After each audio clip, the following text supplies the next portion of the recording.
Africains, des autochtones. Alors maintenant, pour ce qui est maintenant de l'aspect floristique, ou bien des volets floristiques. Alors, vous avez déjà tracé votre concept, donc en parcourant votre concept, au fur et à mesure, vous allez définir des stations, n'est-ce pas?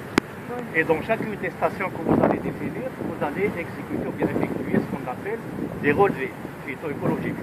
Donc des relevés écologiques, mais surtout des relevés floristiques. Ce qui me concerne, donc, les relevés floristiques. Alors les relevés floristiques, alors si on a à faire, par exemple, une étude purement systématique, c'est-à-dire l'inventaire floristique. Alors dans ce cas, on va dresser une liste, ce qu'on appelle une liste exhaustive, c'est-à-dire toutes les espèces qu'on va rencontrer dans notre station. Donc comme c'est une sortie phyto-écologique, donc on va nous intéresser essentiellement aux espèces qui sont ligneuses, qui sont vivaces, mais notamment celles qui ont un grand intérêt, que ce soit géographique, que ce soit écologique, ou bien des espèces endémiques, etc. D'accord? Alors, donc vous allez définir, quand vous dressez la liste floristique, vous allez définir les espèces, vous allez les reconnaître. Alors apparemment, pour vous, c'est le premier contact que vous faites avec le milieu, avec la végétation. Vous allez reconnaître, identifier. Donc je suppose que d'après le cours de l'année dernière en ESCAP, déjà vous avez au moins un certain bagage botanique ou systématique pour reconnaître au moins les familles et les genres. Alors surtout, vous savez que la classification a été faite surtout au niveau des composantes florales, donc la fleur. Alors parfois, donc généralement c'est à partir des fleurs qu'on reconnaît. Donc, il y a des feuilles, il y a d'autres organes à l'aide desquels on reconnaît ou bien on définit les plantes, mais notamment par les fleurs. D'accord? Alors ça d'une part. Alors pour des sorties pareilles, que ce soit floristique ou écologique, normalement on devra récolter avec nous, vous devrez récolter ou bien ramasser quelques échantillons. Et des échantillons représentatifs, c'est-à-dire avec la fleur, les feuilles, des fruits s'il y en a, etc. Donc finalement, vous allez récolter les espèces pour faire un herbier. Apparemment, vous savez c'est quoi un herbier? Un herbier, donc c'est ramasser les plantes et puis de les conserver. Conserver les plantes, c'est de faire herbier. Donc quand on marche dans une station et qu'on étudie la végétation, les végétaux, les plantes, alors maintenant vous êtes, on dirait que vous êtes des futurs écologues, des environnementalistes, donc vous vous intéressez beaucoup à la nature, donc vous devez faire attention à la végétation. Donc on devra toujours faire attention à la végétation, on doit donc être prudent quand on ramasse les plantes, quand on marche dans notre station, donc il faut toujours faire attention à ne pas blesser ou léser ou abîmer les plantes. D'accord? Alors si vous n'arrivez pas à récolter, à ramasser, alors comme vous disposez des appareils photo, plutôt des portables, donc vous pouvez toujours photographier, donner des photos pour les plantes. Donc c'est juste pour la mémoire, c'est pour se rappeler toujours de ces plantes, de ces espèces. D'accord? Donc voilà. Alors pour ne pas perdre assez du temps, donc on va essayer d'être un peu bref. Alors pour maintenant la liste des espèces que nous avons dans notre station. Alors normalement, alors vous avez déjà remarqué, observé donc dans certains nombres d'espèces. Alors je commencerai par vous citer une première espèce qui devrait exister en fait dès le début de votre station, c'est-à-dire au départ de la station. Alors cette espèce, alors maintenant elle n'est plus, tout à l'heure j'ai parcouru toute la station, je n'ai pas trouvé, tout simplement, et les années précédentes, elle existait. Donc tout simplement parce que ça a été dégradé et n'existe pas maintenant. Alors celle-là, bon, elle caractérise ce milieu. C'est ce qu'on appelle le panico maritime. Panico maritime, et le nom scientifique, c'est Eryngium maritimum. Donc c'est une espèce qui caractérise ce milieu. Souvent, seulement ces dernières années, il n'existe pas. Eryngium, E-R-Y, Eryngium maritimum, qui est une ombellifère. Et en français, on appelle le panico maritime. Donc malheureusement, il n'existe pas pour la reconnaître de près, mais on n'a rien à faire. Comme ça, c'est Eryngium maritimum, c'est la première espèce qu'on devra citer au départ. Alors la deuxième plante, celle-là, par exemple, donc on se trouve devant cette deuxième plante.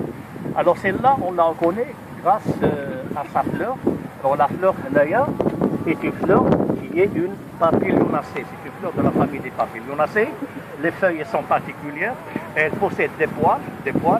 Alors elle est une papilionacée que l'on appelle Lotus greticus. Lotus. Bon, il est assez abondant dans cette station. Lotus, L-O-T-U-S. Lotus greticus, C-R-E-T-I-U-S. Papilionacée. D'accord? Alors, pour qu'on soit un peu rapide également, nous passons à cette deuxième plante. Alors même celle-là, avant, les années précédentes, elle était assez abondante. Alors c'est juste ce pied qui existe actuellement. Alors celle-là, c'est une espèce également caractéristique. C'est une espèce vivace, Hedi. Donc c'est bien une espèce vivace avec une tige, comme vous voyez, une tige dure. Alors une espèce vivace, vous voyez la tige. C'est la tige des années dernières. Elle est dure et avec des feuilles qui sont plus ou moins coriaces et que l'on appelle la renouée maritime. Donc la plante, elle s'appelle la renouée maritime et son nom scientifique, elle s'appelle Polygonum maritimum. Polygonacée, elle appartient à la famille des Polygonacées. Donc c'est la renouée maritime. Maritimum.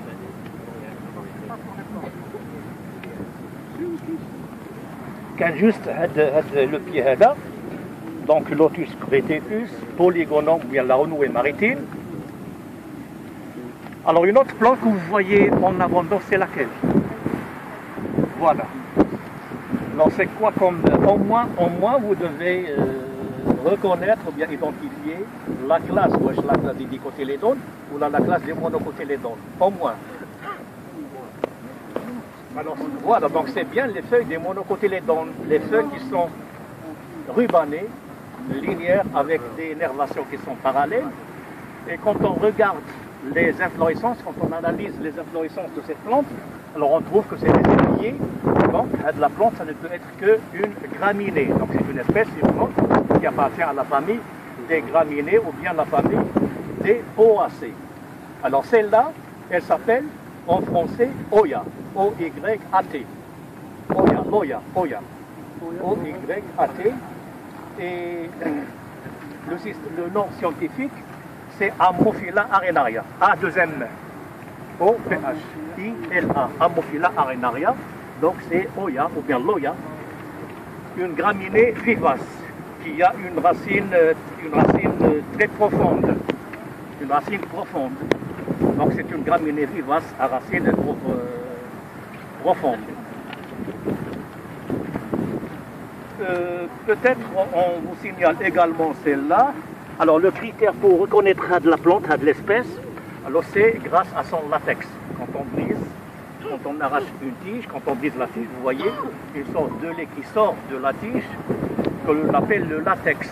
Alors le latex,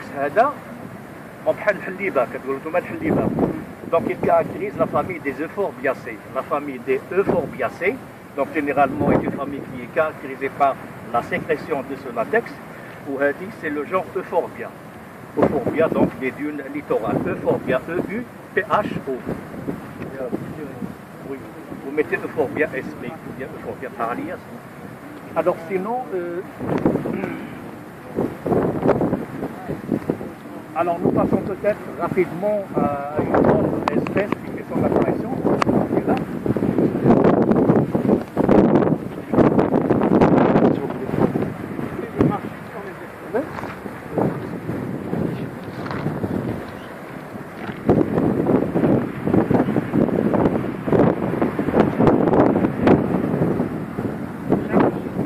Éloignez, écartez-vous un petit peu. Alors une autre plante, une autre espèce qui est en abondance dans ce milieu, Yehedi. Alors cette plante, elle s'appelle Hippomia stolonifera. Alors Hippomia, I-P-O-M-E-A, Hippomia stolonifera, qui est une convolvulacée. Alors stolonifera parce que c'est une plante qui possède un stolon. Voilà, un stolon souterrain que vous voyez là. Donc maintenant il est au-dessus, donc il est sur terre. Donc c'est une plante Euphorbia stolonifera qui appartient à la famille des convolvulacées. Euphorbia stolonifera. Vous avez ici donc le stolon, il est assez important. Et à côté,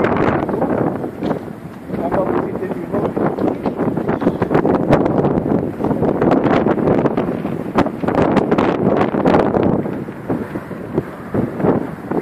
Il y a également une espèce particulière que l'on appelle en français le diotis.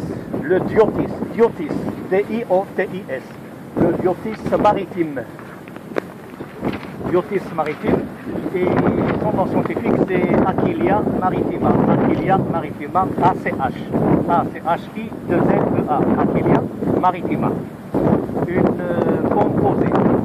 Une espèce qui a la famille des articulations et des composés. Voilà donc l'essentiel des espèces qu'on a dans cette station-là. Alors si jamais on trouve d'autres, on parcourt la station.